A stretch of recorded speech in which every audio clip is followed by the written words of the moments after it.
অনেক বাবা মারাই জানেন না কি করে ওআরএস বানাতে হয়। এই জন্য বাচ্চাদের ডায়রিয়ার সময় তারা ঠিকমতো ওআরএসটি বানাতে পারে না, আর যার জন্য বাচ্চাদের ডায়রিয়াটাও ঠিকমতো কমছে না। তো ওআরএস বানানোর নিয়ম হলো, বড় যদি ওআরএস এর প্যাকেট নেওয়া হয় তাহলে সেটিকে 1 লিটার জলে একটা পুরো প্যাকেট গোলাবেন। আর ছোট প্যাকেট নিলে বাচ্চাদের, তাহলে আপনার 200 ml জলে ছোট প্যাকেটগুলো গোলাবেন। আর অনেকে বাবা মারা কি করেন, একটু ওআরএস না একটু জল না এরকম করে বানিয়ে খাওয়ায়, যার জন্য বাচ্চাদের ওআরএসটি ঠিকমতো বাচ্চারা পায় না। তো বাচ্চাদের যদি ঠিকমতো ওআরএস বানিয়ে না খাওয়ান তাহলে কি কি সাইড এফেক্ট হতে পারে? ওআরএস এর মধ্যে একটু লবণ আর গ্লুকোজ দেওয়া থাকে পরিমাণ মতো, সেগুলো যদি ঠিক পরিমাণ মতো বানিয়ে না খাওয়ানো হয় তাহলে দেহে লবণ আর গ্লুকোজের পরিমাণ কমে যায়। 2 নম্বর হচ্ছে ডায়রিয়াটি কম হবে না, উল্টে বেড়ে যাবে।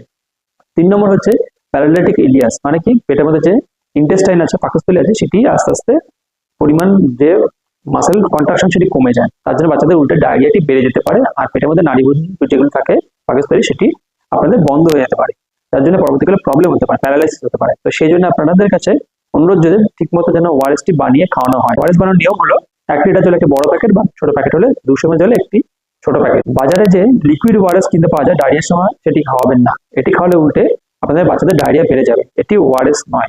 Thank you.